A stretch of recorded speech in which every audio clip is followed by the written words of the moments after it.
Bienvenue dans les Oui, c'est possible. Aujourd'hui, j'ai l'immense plaisir d'accueillir la belle Élodie Floranti.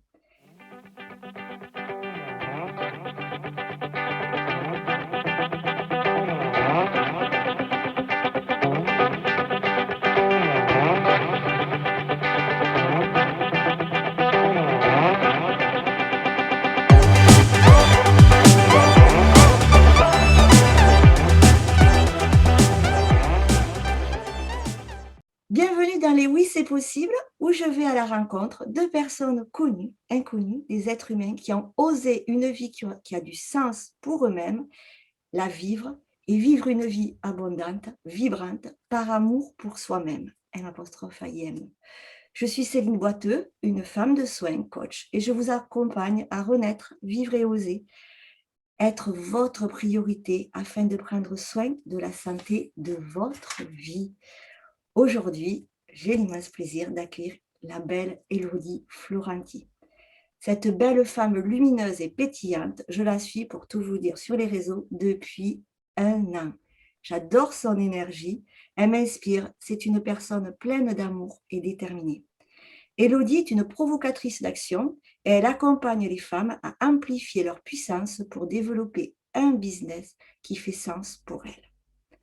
Ça, c'est ce qu'on voit, c'est où elle est dans la lumière. Mais derrière se cache une nana courageuse qui ose grâce à une histoire de vie qui l'a fait grandir malgré des épreuves. Très jeune, à 13 ans, elle se fait mordre par un chien et comprend déjà que ça ne sert à rien de se prendre la tête. Les années passent et dans son job d'avant, elle était infirmière au bloc. Une situation professionnelle la plonge dans une dépression. 6 mois après, 6 mois plus tard, son envie de contribuer à aider la femme est née pour qu'elle se sente mieux, les femmes et elle. Après une expérience dans la vente d'habits, de fringues, comme elle dit, elle croise Monsieur Développement Personnel. Et là, tout change.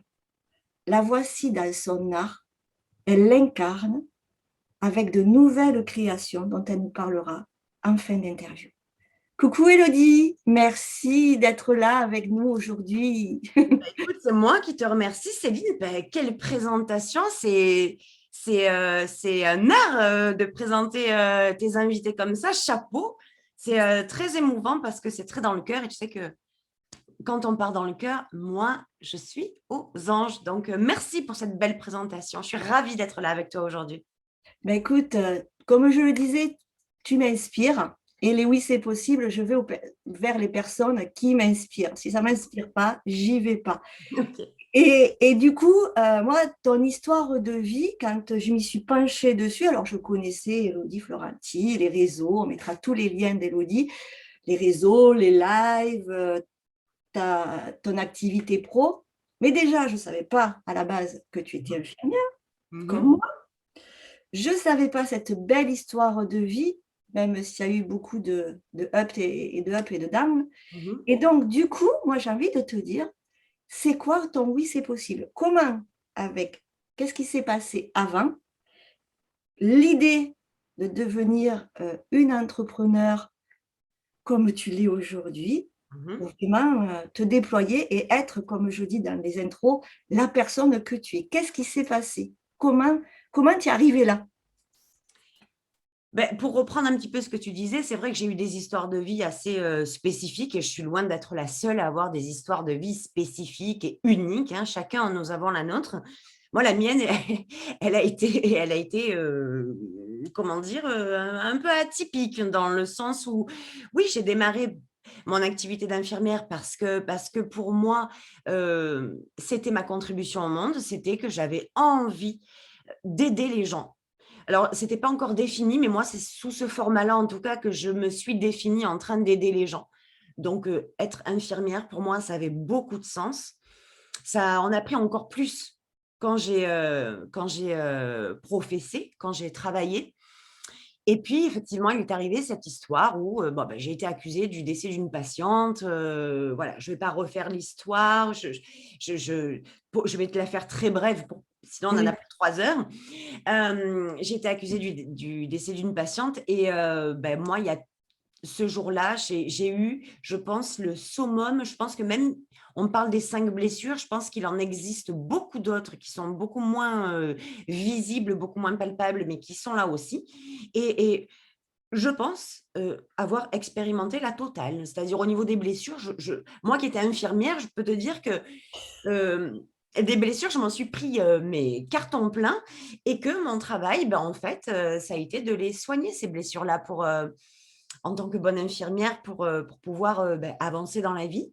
Alors, effectivement, j'ai fait une dépression. Ça a été extrêmement compliqué pour moi les premiers mois parce que j'avais perdu confiance en tout, aux gens. Je me suis sentie trahie, je me suis sentie humiliée, je me suis sentie, mais vraiment, c'était injuste. Enfin bref, j'ai tout pris. Donc, c'est vrai que pendant ces 6 mois-là, il a fallu que j'encaisse le coup, hein, que j'avale la pilule. On continue dans le soin, tu vois, avaler la pilule, ça a du sens ce que je dis pour le coup. Exactement. Et voilà, et donc le premier déclic que j'ai eu comme quoi, c'était le «oui, c'est possible». Le premier «oui, c'est possible», c'est, eh bien, c'est terminé de déléguer, de sortir de ta propre responsabilité et de devenir responsable de qui que ce soit. Responsable des gens, responsable d'un bloc, responsable des patients, responsable. Je ne veux plus être responsable pour les autres. Donc, quand tu veux plus être responsable des autres ou pour les autres ou dans le travail, quoi que ce soit, beh, il n'y a pas 50 autres solutions, tu deviens responsable de ta vie. Et comme je voulais être responsable pleinement de mon activité professionnelle, il n'y a pas non plus 50 millions de solutions, c'était partir dans l'entrepreneuriat. Donc, je ne me suis pas posé beaucoup de questions. J'ai basculé dans l'entrepreneuriat après ces 6 mois où, comme je restais beaucoup à la maison, j'achetais des fringues en fait sur Internet parce que je n'avais pas le courage de sortir, je ne voulais plus voir les gens. Ah, tu Je en étais là? Tu voulais Pardon? plus voir les gens? Tu voulais plus voir les gens? Tu en étais là? Le jour où on m'a accusée, en fait, j'ai passé une journée, pas au commissariat, mais où la police est venue à l'hôpital pour enquêter sur ce décès et c'était déjà du tout cuit puisque c'était facile. Responsable de bloc, responsable du décès, on va pas trop chercher à comprendre qui est quoi, qui a fait quoi. Boum, c'est moi qui me prends tout. On m'annonce qu'il va falloir que je comprenne la vraie situation, que non, je n'allais pas rentrer chez moi à 4h30 pour aller chercher ma fille, qu'il était fort probable que je parte avec les menottes, ici c'est l'évêché.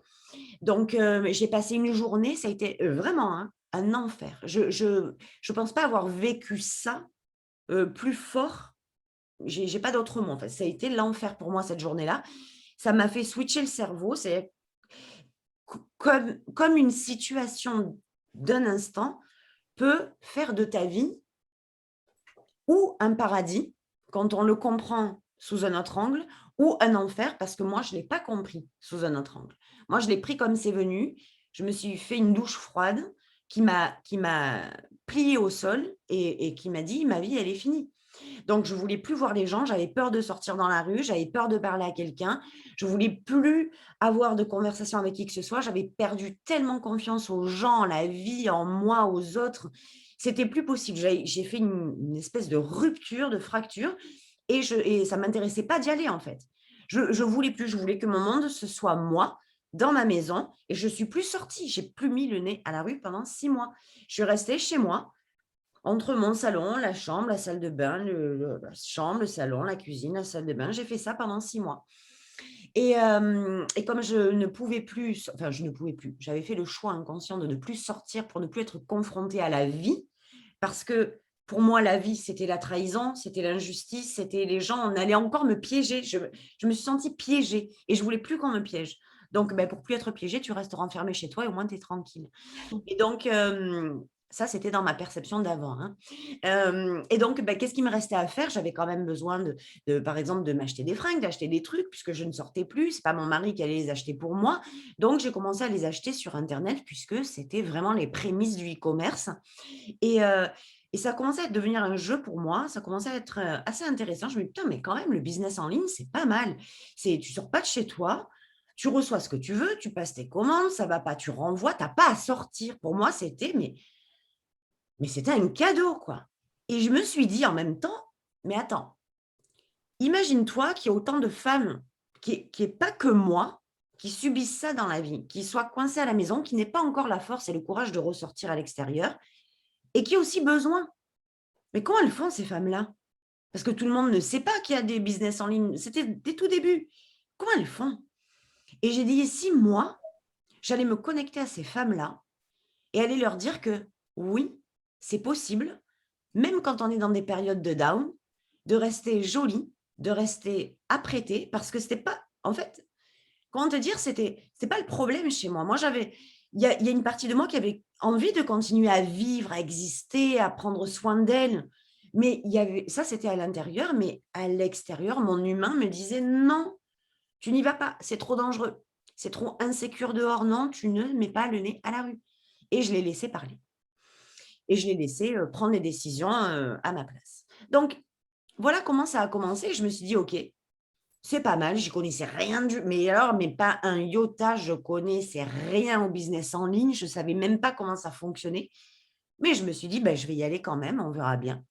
Puis à l'époque, je suis allée sur eBay parce qu'ils venaient d'ouvrir en fait avant c'était un peu tout et n'importe quoi Oui, eBay, puis après ils ont fait une oui. espèce de tu sais, ils ont séparé les professionnels Oui, et les comment dire? Les gens du quotidien qui vendent leurs trucs et les cetera. anonymes. Voilà, donc ils ont fait une partie professionnelle et je me suis dit: «Mais purée, mais quelle opportunité! C'est il y a rien à faire en fait». Si, tu ouvres un registre de commerce, mais tu as rien à faire, c'est tout qui se passe en ligne. Je l'ai fait et et là, oh surprise, sans aucune attente. C'est-à-dire que moi, j'arrive comme un bleu, j'ai pas dans l'intention de faire 100 000, 150 000, 200 000, 300 000, 500 000, hein. J'ai zéro attente, hein. Moi, c'est un passe-temps là. C'est un truc pour reprendre une activité, pour me sortir un peu le nez du caca et c'est tout. Pas d'attente et là, le truc commence à prendre, ça commence à bien connecter. Les clientes commencent à sur eBay, hein, les clientes commencent à me découvrir, puis à arriver, puis à devenir fidèles, jusqu'à ce qu'au bout de 3 ans, on se retrouve avec 18 000 clients, débordés. Mon mari me rejoint pour travailler parce que je n'y arrive plus et il me dit: «Mais attends Hello, parce que moi j'achetais des fringues, je les stockais à la maison. Il y a un Ah, moment il y a un moment où on mangeait dans les cartons.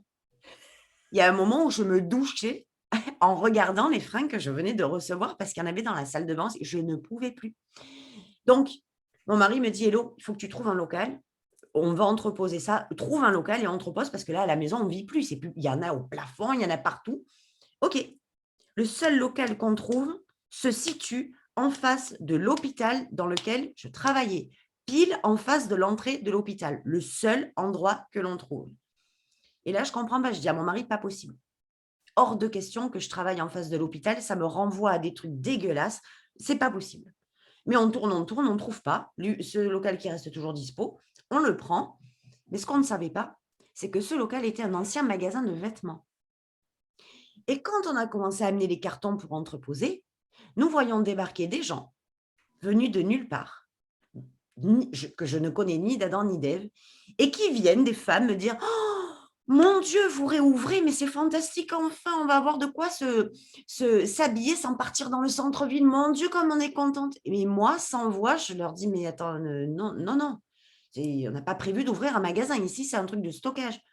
Mais comment? Et des femmes qui rentrent, je te jure Céline, des femmes qui rentrent, qui rentrent, il y a des cartons au milieu de ce magasin donc et qui font tu sais, il y a des endroits où tu vas, où tu rentres, c'est un peu comme pas la foire, mais je sais pas comment t'expliquer. Tu sais, des femmes qui rentrent et qui comme dans une farfouille, qui ouvrent les cartons, qui se servent et je vois devant mes yeux, sans que je ne dise rien, des femmes qui rentrent et qui commencent à m'ouvrir les cartons, qui dit: «Oh là là, comme c'est joli, oh mon Dieu, mais ça vient d'où? D'Italie, mais c'est merveilleux. Oh, je le prends».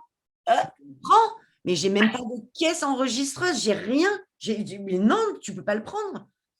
Et là, il y a tout qui s'est accéléré parce qu'on a fait de ce local donc un vrai magasin et à côté de ça, on avait une boutique sur eBay et on avait un site internet. Donc ça a beaucoup et très, très vite grandi. On a commencé à embaucher jusqu'au moment où ça grandit, ça grandit, ça grandit et moi, là, pour le coup, c'est non, c'est pas possible. Là, je me dis Qu'est-ce que c'est qui faisait peur du coup alors? rien ne me faisait peur, je me sentais complètement désalignée. Je savais que mon chemin, c'était pas celui-là, que je devais l'emprunter pour expérimenter quelque chose. Je n'avais pas les mots pour le verbaliser, Mmh. mais je savais que, je il y avait un moment où il fallait que ça s'arrête. Il y avait un moment où il fallait que ça s'arrête et moi, je suis très forte en manifestation. Je suis très balèze, aussi bien pour le bon que pour le mauvais, hein. Je suis D'accord. très experte en manifestation. Donc je manifeste un super truc, il vient, mais je manifeste un mauvais truc, je peux te garantir qu'il arrive aussi. Et là, ce que j'avais manifesté sans même le savoir, c'est: «Je ne veux plus de cette entreprise». Je suis désalignée, je me sens mal. Ça me renvoie à la période de l'hôpital où j'étais tellement mal, je veux pas regoûter à ça. Donc, il faut que ça s'arrête et Mmh. ça s'est arrêté. C'est-à-dire j'ai mis toute ma puissance, sans le savoir, hein, pour que ça s'arrête. Comme je n'avais pas le courage de fermer l'entreprise seule, beh, quand tu demandes à l'univers: «Fais en sorte que ça s'arrête», il te met tout ce qu'il faut pour que ça s'arrête et ça on faisait un carton plein et en 4 mois, il y a la crise qui est arrivée, cette fameuse crise de 2012-13 là, de 2012-13 qui est arrivée où en moins de allez, entre 4 et 6 mois, quasiment plus personne dans le magasin, quasiment plus de clients. On est passé du tout au rien. Et du coup, c'est ce que j'aime bien ce que tu dis, quand tu demandes à l'univers quelque chose, ça se manifeste. Mmh. Alors, on y reviendra sur la fin, de l'interview, mais là, je saute dessus. Est-ce que tu pourrais un petit peu nous expliquer, parce qu'il y a plein de personnes qui disent: «Ouais, moi, je demande, il m'arrive rien». Donc, c'est quoi pour toi quand tu dis, quand, je demande à l'univers, moi je manifeste, d'un côté ou de l'autre, mais je manifeste. Ça veut dire quoi en fait? En quelques mots? Ça veut dire que quand j'ai, un désir, ardent, ben en fait, je m'aligne sur plein de niveaux. Je m'aligne, dans la visualisation de mon désir, je m'aligne dans les émotions qui sont associées, je m'aligne dans les énergies qui sont associées, je m'aligne sur il y a il y a une, c'est pas une question de méthode, j'ai horreur des méthodes en plus. Moi Heu, aussi, ça tombe bien. c'est du cœur, c'est de la connexion, d'âme, c'est de la connexion profonde, c'est un truc, j'ai même du mal à te l'expliquer de cette façon-là Mmh, verbalement, tellement c'est, incarné dans le cœur. c'est ça. Mais pour te la faire brève, pour moi, manifester, c'est j'ai un désir, il est clair, c'est aligné, je reçois. Je passe la commande. Je passe la commande. Après, quand il n'arrive rien, bah, en fait, c'est parce que tu as pas compris comment ça fonctionnait vraiment. T'as pas il y a des trucs qui sont encore troubles pour toi et en fait, moi, j'aime bien appeler ça les chimères énergétiques parce que c'est que des chimères. Tu crois que tu manifestes, tu crois que tu demandes, mais en fait, ce que tu demandes, c'est pas la bonne chose. Il y a, tu sais, les croyances, les pensées, elles viennent se mettre au milieu et ça fait des espèces de distorsions qui font que, beh, ta manifestation, elle tu que dalle, quoi. Voilà. Donc dans ce truc-là, moi, j'ai manifesté la fermeture. Ah, je te peux te garantir elle est arrivée très vite et en parallèle à ça, je me suis dit: «Qu'est-ce que tu vas faire demain?» Question. Alors, je me posais, c'est dingue parce que je voulais fermer tellement fort que je me suis même pas demandé ce que j'allais faire demain à la base. Parce que l'intention, c'était: «Faut fermer». Faut fermer, c'est plus ton chemin, tu dois fermer. Peu importe ce qui va se passer après, tu dois fermer. Mais après, quand tu sens que c'est en train d'arriver, beh, la question, OK, tu fermes, mais demain, il se passe quoi? Tu vois? Donc tu rentres dans les peurs, dans l'insécurité, dans les sales croyances, tu rentres dans des schémas qui ne sont pas bons pour toi. Mais comme l'univers est un superbe co-créateur et un sublime partenaire énergétique, et que quand tout doit arriver, ça arrive, il y a une cliente qui est une ancienne patiente du bloc. Tout Donc, est relié à l'hôpital, hein, parce que le magasin devant l'hôpital, la patiente qui est reliée à l'hôpital, c'est… je pense que j'avais encore du chemin à faire, mis à part le fait que j'étais partie de l'hôpital. Je pense que je n'avais pas fini d'expérimenter certaines choses à l'hôpital et que ça m'a suivi à un moment, jusqu'à ce que le travail soit terminé.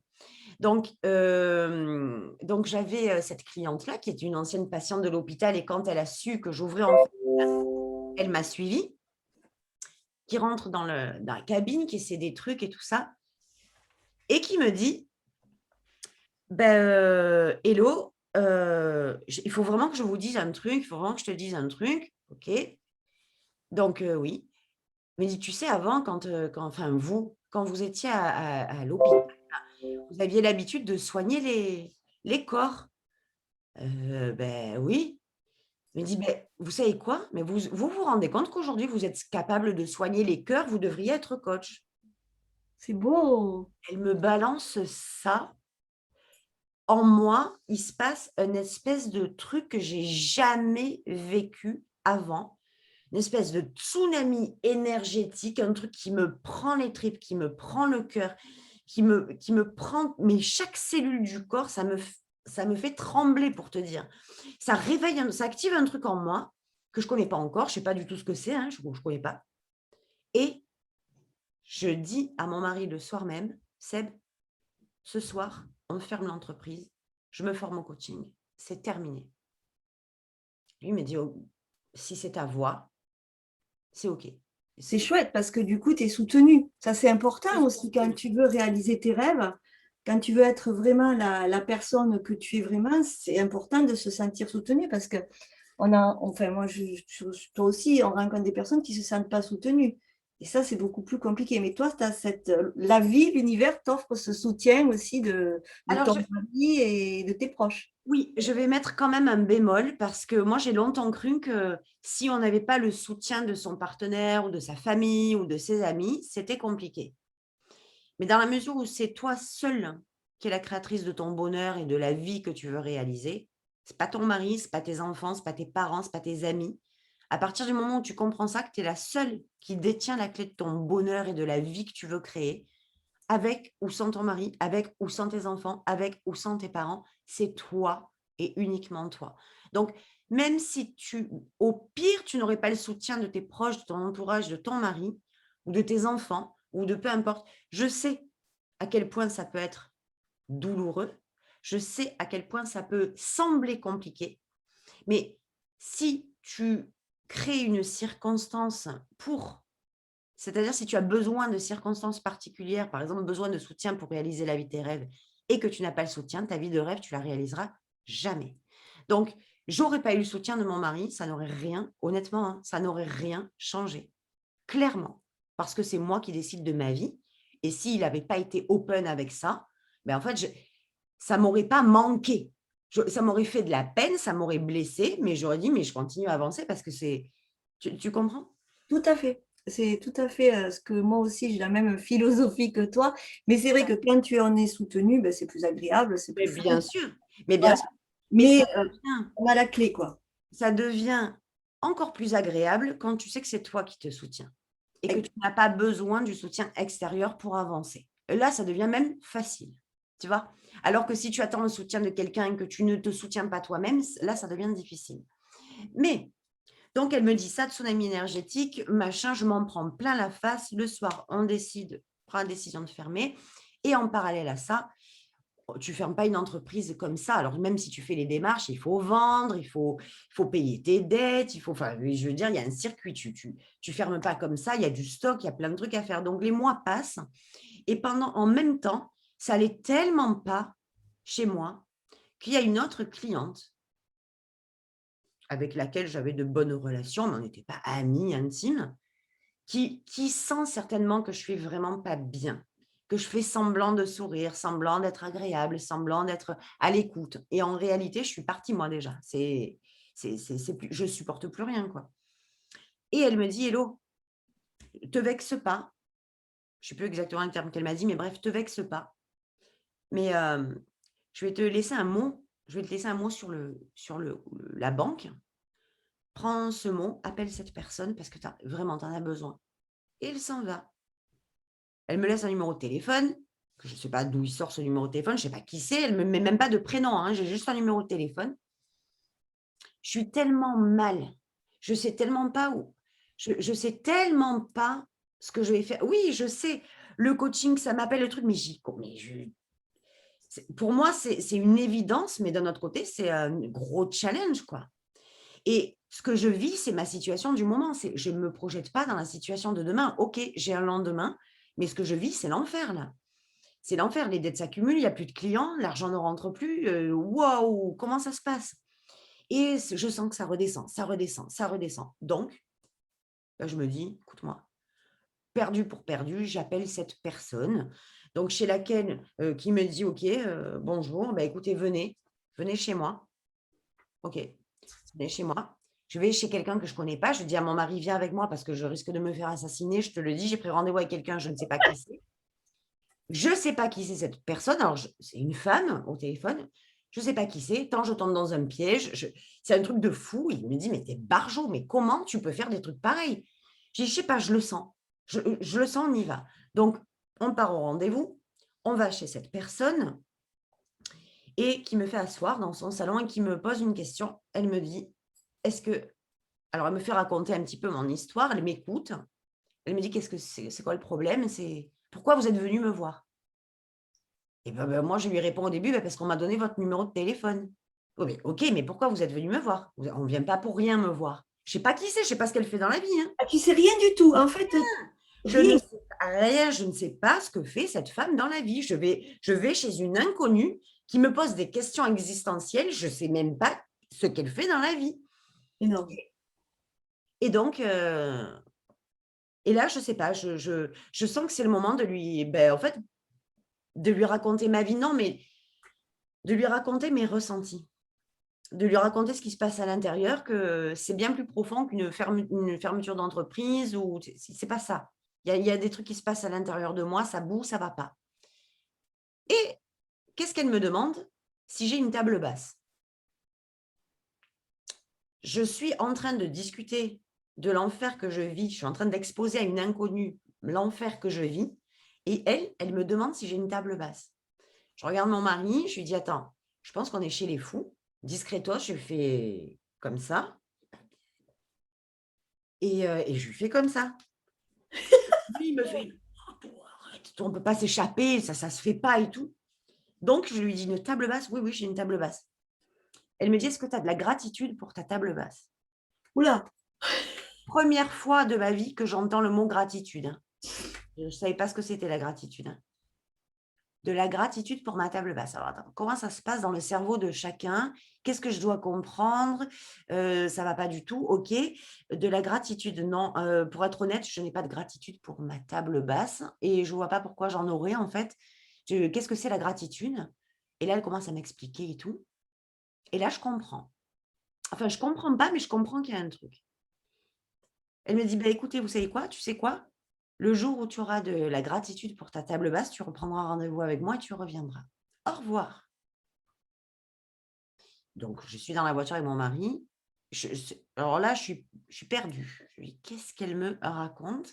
Cette femme, elle m'a fait perdre une demi-journée pour me parler de ma table basse». OK, et je m'assois, je rentre à la maison, je m'assois sur le canapé, je regarde ma table basse et là, j'ai comme je vais pas te dire un éveil spirituel, mais j'ai un éveil du cœur où je me mets à comprendre ce que c'est la vie, que je n'avais jamais compris jusque-là. Voilà. Donc, je regarde cette table, pourquoi j'aurais de la gratitude? Et j'entends ce qu'elle me dit, j'entends sa voix qui se répète et où elle m'explique et tout ça. Et je me dis, mais en fait, tout ce que tu, tout ce que tu vis dans cette vie, c'est pas sous le signe de, de l'être, tout est matériel. Tu as une table basse, tu la vois, c'est acquis. tu as des meubles, tu as des trucs dans ta maison, tout ce que tu as là, tu les achètes, tu les mets de côté, tu passes devant, terminé. Au suivant, qu'est-ce que j'achète? Tu es dans le matériel, là, j'étais effectivement très dans le masculin. Tu es dans le matériel et tu fais rien, quoi. Tu n'es rien par rapport à ça. Et là, j'ai commencé à comprendre ce que c'était d'avoir de la gratitude. J'ai commencé à comprendre ce que c'était la vie. J'ai commencé à comprendre que au lieu et avant de te plaindre de ta situation d'aujourd'hui, prendre conscience et des choses que tu n'as pas, prendre conscience déjà de tout ce que tu as. Ça a été le début de ma rencontre, si tu veux, avec le développement personnel. Et là, du jour au lendemain, je me suis dit: «Attends, je suis en train de rater un truc dans ma vie là. Il y a un truc qui se passe, je suis en train de rater une étape monumentale. Je suis en train de rater le plus gros. Je suis en train de passer à côté du plus gros, à côté du spectacle, en fait. Un peu comme si tu regardais, il y a le spectacle devant toi, un spectacle merveilleux, mais toi, qu'est-ce que tu fais? Tu vas juste regarder les coulisses où il y a juste, des stocks d'éclairage, des caisses et tout ça, dont tu te fous éperdument. Tu ne vas pas regarder le spectacle et tu ne vas pas participer au spectacle. Voilà. Donc, à partir de là, ça a été ma rencontre avec le dev perso. Je me suis formée au coaching. Je me suis formée au coaching. Je suis allée me mettre dans l'essence de ce que c'était un coach. Alors oui, je me suis formée, mais pour moi, ce n'est pas les formations qui m'intéressent. C'est ma reconnexion à mon être pour pouvoir faire en sorte que mes clientes se reconnectent au leur. Donc, ça a cheminé. Ça a cheminé. Voilà mon histoire. Voilà mon histoire. Et aujourd'hui, Alors justement, aujourd'hui, moi j'ai envie que tu parles de ton aujourd'hui, de l'instant présent qui est le tien.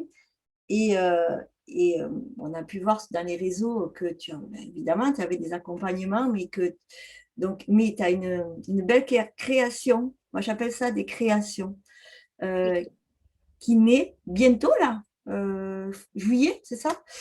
oui, le prochain, c'est en juillet, oui. La Juillet, prochaine création. ta prochaine. Et j'aimerais que tu nous en parles parce que, au-delà comme tu dis, je suis tout à fait, mais alors, tout à fait d'accord avec toi par rapport au métier de coach, parce que moi, je me plutôt accompagnant parce que le mot coaching, moi, il y a encore des choses où j'arrive pas à, moi, je me ressens vraiment accompagnante. Et c'est OK. Et c'est, voilà, accompagnante. Et c'est vrai que c'est pas parce qu'on fait une formation de coach pour y être en plein dedans que si. Et c'est important, et c'est vraiment important parce que, enfin, on ne fait pas n'importe quoi avec les êtres humains, c'est tellement précieux, mais que c'est vraiment une reconnexion à soi et pouvoir après le transmettre avec son âme et en faire sa pâte après, l'alchimiser après pour en faire sa pâte. Et justement, toi, ça y est, tu as fait ta signature, c'est magnifique, même quand sur tes réseaux, ça brille, ça scintille, c'est lumineux, hein, ça c'est clair. Hein, c'est pour ça que j'avais mis lumineuse. Hein, c'est lumineux. D'ailleurs, oui, tu es lumineuse. Et donc, c'est quoi cette belle création que tu vas mettre au monde, là, au mois de juillet? La prochaine, alors ça sera fin juillet, je n'ai pas encore la date exacte. Oui, la prochaine création, donc, ça s'appellera Manifesto. C'est l'art de manifester au-delà des limites. Parce que je te disais, c'est quelque chose qui m'appelle depuis un moment. Et je me rends compte à quel point il y a beaucoup de gens qui, qui ont des désirs, qui ont des rêves et qui n'ont pas encore calibré, qui n'ont pas encore, qui ne savent pas encore comment ça fonctionne la manifestation, comment ça fonctionne la connexion. C'est pas juste, tiens, je demande un truc et puis j'attends que ça arrive. C'est tellement plus profond que ça. Et moi, c'est un truc que j'ai fait spontanément. En fait, je le fais depuis toujours, mais je ne savais pas que ça s'appelait la manifestation. Et à chaque fois qu'il y a un truc qui se réalise, avant que je comprenne que c'était de la manifestation, donc ce que j'ai mis en place, qui s'est créé dans ma vie, etc., c'est des trucs que j'ai appelés, en bien comme en mal. Mais je ne savais pas. Et moi, pour moi, quand c'était en bien, je disais, j'ai de la chance quand même. Tu vois? Putain, mais franchement, le bon Dieu, il m'a gâtée. J'ai vraiment de la chance. Mais c'est tellement pas de la chance. Quand je ne sais pas moi, tous les, il y a des trucs, après, je me suis amusée avec ça parce que je me dis, putain, mais il y a encore un signe, il y a encore un signe, regarde. Tu as demandé, mais regarde ce qui arrive, quoi. C'est quand même incroyable. Et par exemple, purée, mais ça va tellement loin. J'ai tellement d'exemples, tellement d'exemples. Je ne sais même pas par lequel commencer, en fait. Je ne saurais même pas te dire tellement j'en ai. Mais il y en a des frappants. Il y en a, il y en a que je demande, je manifeste quelque chose et puis ça veut dire que quand je le manifeste, ce n'est pas juste je le demande. Je te dis, il y a ce travail d'incarnation, le désir, les émotions, les énergies, il y a tout qui va bien avec. Mais pour moi, ça devient tellement naturel qu'au plus c'est naturel, au plus c'est drôle. Ça devient... Au plus c'est drôle et c'est même plus drôle. Donc, tu fais en sorte que ça soit encore plus drôle parce que sinon, ça l'est plus, quoi. Ça devient facile. Et c'est ça que je veux apprendre dans cette nouvelle création. Parce que les programmes que je lance, les créations que je fais au fil des mois, c'est pas du hasard. C'est pas, oh tiens, il faut que je fasse un programme parce qu'il faut que je fasse un programme. C'est vraiment de l'incarnation. C'est ce que j'ai compris, ce que j'ai appliqué, ce que j'ai incarné, ce que j'ai mis en place, ce dont j'ai compris le fonctionnement, mais pas en surface, les dessous. Alors moi, j'adore à tous les sens du terme, j'adore les dessous, mais là, je te parle des dessous de l'iceberg, si tu veux. Si tu veux, le dessous de l'iceberg, moi, c'est ça qui m'intéresse. La surface ne m'intéresse pas, parce que la surface, c'est ce que la partie visible, que la partie qu'on voit. C'est une tellement petite partie que l'œil peut voir, alors que le plus gros est caché sous la mer. C'est juste dingue. Donc voilà, ma prochaine création, elle est là. C'est encore une création que j'ai appelée, qui m'a appelée. Et quand je sens que c'est le moment pour moi de partager ça au monde, et c'est ma façon de contribuer, eh bien, je la partage au monde. Et voilà, et donc ça commencera fin juillet. Fin juillet. Voilà, je n'ai pas encore les dates, mais c'est clair que ça va s'appeler Manifesto, l'art de manifester au-delà des limites. Mais ça va être un beau programme, dans tous les sens du terme. Ouais, ça va être magique. Tu sais, moi, j'aime mettre de la magie. J'aime mettre cet apport de connexion qui est autre que la connexion à la matière.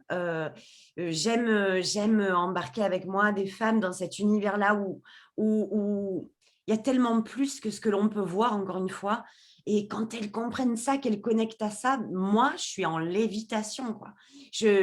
Quand elles ont compris le process, quand elles ont compris comment ça marche et qu'elles l'appliquent et qu'elles l'incarnent et que ça fonctionne aussi pour elles, c'est juste hallucinant le nombre de signes qui arrivent, le nombre d'opportunités, le nombre de déclics, le nombre de déclencheurs. Voilà, moi, c'est ça qui me fait vibrer. C'est pas juste de faire un programme, c'est de transmettre la compréhension pour qu'elles puissent l'appliquer dans leur vie et manifester à leur tour avec beaucoup de simplicité, en fait. Et tu transmets très très bien cette magie lumineuse. Merci. C'est clair, on mettra tous les liens d'Élodie en interview, en description. Et avant de te laisser continuer ton beau chemin lumineux, moi, j'ai envie de te poser une dernière question. Oui.